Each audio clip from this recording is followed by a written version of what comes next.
Karoline Leavitt is panicking and made it evident during a bizarre interview with Donald Trump's daughter-in-law, and she is stunning people with a desperate plea.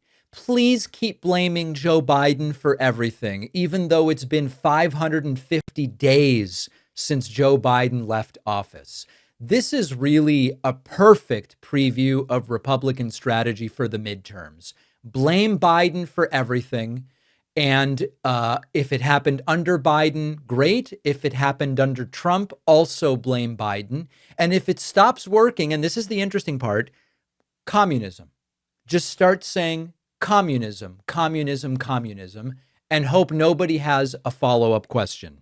Here is Karoline Leavitt. They all got me up to speed pretty quickly, and now we're back out at the podium. Well, speaking of the midterms, we know the tradition. The party that has the White House typically has an uphill battle for the midterms. And when you look at the top issue among voters right now, it seems to be the cost of living. So what steps have been taken by the White House to really address that? Because that's going to be important as we head towards November. Yeah. Well, the president and the White House, we fully recognize that. And I would remind your viewers and the American people of who caused the affordability crisis Yeah, tell us, Karoline, please. in this country. It was Joe Biden and it was the Democrats in this city when they were in power. And President Trump took immediate action on day one to fix that with his overall economic formula of tax cuts, deregulation, and energy dominance. That's what this administration has been working on every single day for the past year and a half. President Trump and Republicans signed the largest middle-class tax cut in history. Every single Democrat voted against it. President Trump and Republicans created Trump accounts, where children who are signing up today, like my daughter, will have nearly $300,000 worth of savings in these accounts by the time they are 18. That is giving our children the American dream on a silver platter in the touch of an app, and Democrats are opposed to that. How could you be? Leavitt says Trump took immediate action to fix affordability, but prices are up. When has inflation been negative since Donald Trump took over? When have wages exceeded inflation growth? Because even if you can't get prices down, if you've got some inflation, but wage growth exceeds that inflation, people's purchasing power goes up. Never since Donald Trump took over. In fact, we're down to 3.5% inflation now, which is still too high, according to Trump. When Biden was president, 3.5% was too high, but it even hit 3.8% the previous month. So hold on a second. Republicans control the White House and Congress. Biden hasn't been president for 550 days. They've been given all of the power that they say Trump needs to fix all this stuff. How many years into a Trump administration can we get before Trump is responsible for anything? Now, nobody denies inflation surged under Biden at the beginning of his term. It surged globally. The pandemic, supply chain crisis, stimulus, housing shortage, Russia's invasion of Ukraine. There were a bunch of contributing factors. Biden was president and voters punished Democrats for it. When Biden and Harris went out going, everything's awesome, voters said, no, it's not. And Joe Biden did not start Donald Trump's war with Iran. Joe Biden did not impose global tariffs. Biden is not forcing Trump to pursue any of these policies that raise the cost of fuel and the cost of imported goods and the materials that American businesses use. Now, we have a study from the Tax Foundation, and not a left-wing entity. And the Tax Foundation estimates that Trump's tariffs this year will cost every American household about $700, in addition to the 2025 tariffs, by the way. And meanwhile, the Iran war is driving oil and gas prices up, and these are optional choices that Donald Trump made. Now, Karoline Leavitt's argument is Trump gets credit for anything good, but Biden gets blame for anything bad. And apparently the presidency is powerful enough for Trump to fix everything. That's how he campaigned, but never powerful enough for him to be blamed for a damn thing. Now, Karoline Leavitt then moved on to what Republicans are increasingly using as their substitute for an economic argument.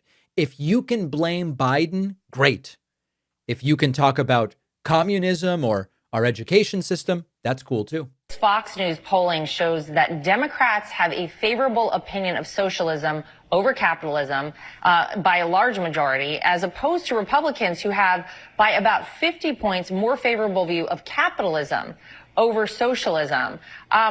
What do you make of those numbers? And what would your message be maybe to independent voters who are looking at these two parties as we head towards the midterms? You have one party, the Republican Party, obviously capitalists, free market people who want you to be able to keep more of your own money. Then you have the Democrats on the other side who basically are taken over by socialists. Totally. The Democrat Party has totally capitulated to the communists within their ranks. Communism has never worked, and it's very scary that a major political party in this country, the Democrat Party, is being controlled by communists. And their only real answer to any problem is to just take more from the individuals who make that country great and give it to the government. It sounds great to have free food, free healthcare, free rent, but who's paying for all of that? We are. You will be. It's easy to sell, but it doesn't work. And I think, unfortunately, so many people in this country are falling for it because of our liberal, biased education system. We live in the best country in the history of the world. That's what our children should be taught. Listen, this conversation has become completely mind-rotting. But David, I thought you also weren't a communist. Well, listen, she says communism has never worked. Fine. I'm not a communist. Neither is she. Most elected Democrats aren't communists. In fact, I don't know of any that are. Most Democratic voters aren't communists. Wanting a combination of expanded healthcare, school meals, housing assistance, lower rent doesn't mean we transfer ownership of the economy to the state. That's not what is being advocated for. And these generic polls she talks about, asking people, do you prefer capitalism or socialism or communism? They tell us very little. You're basically polling reactions to what people often wrongly believe these words mean without really talking about policy. Ask people about policies. Should children get meals at school? Should Medicare negotiate prescription drug prices? Should somebody go bankrupt because they got cancer? Should billionaires pay a higher effective tax rate than their secretaries? Should we be building way more housing and preventing families from being thrown onto the street? Then we can debate what works, what it costs, and how to pay for it.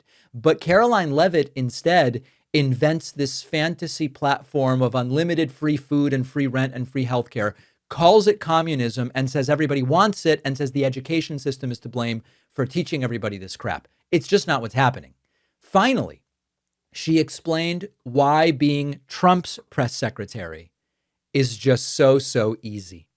This is good. Yeah, I've been in this press world now for quite some time, and it's constant and busy and evolving. So it took me some time, several days to really wrap my arms around everything that's going on here at the White House. But thankfully, working for the president, people always ask, what's it like to be, his spokesperson?